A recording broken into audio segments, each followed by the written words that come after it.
The idea of Zingaro is that it's like a dance company but with horses. The horses are part of the company too. So, so we create a kind of show who didn't exist before. In fact, it's not a circus, it's not really dance, not really theater, it's not horse demonstration, it's a mix of everything of that, you know. The idea is that the equestrian art for me is a major art, so you can explain things, you can speak with horse about the relation between men and horse and between men themselves, because the way you are with the horse is the way you are with the others.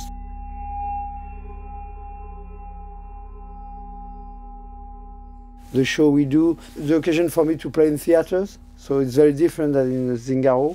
It's very unusual, so it's very interesting because on stage you see all details that maybe you don't see in a film or in a piece, in a circus piece.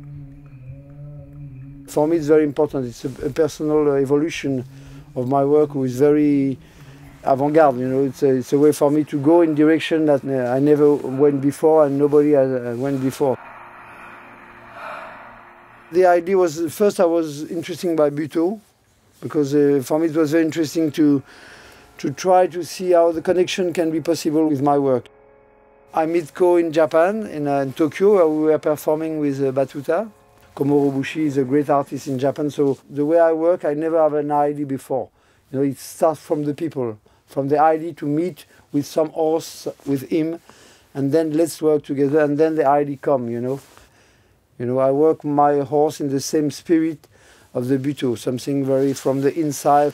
And I was interested in Buteau because it's some way to find in the human the animal part you have inside, you know. So of course it's one of the subjects of the show, you know, to show how the man is looking for the animal part inside himself, and how the what we call the centaur is not anymore a horse and not completely a human, you know, somewhere between.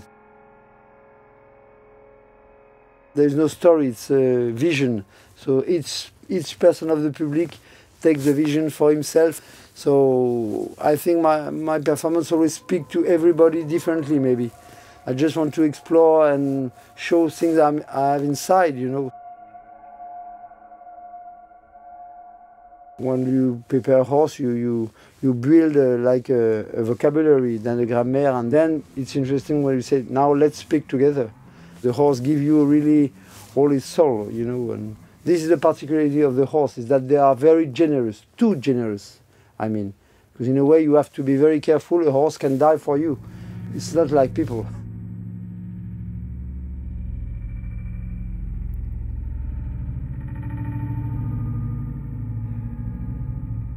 There was a movie who said the whispered horse. I say, I don't whisper, I listen to the horse.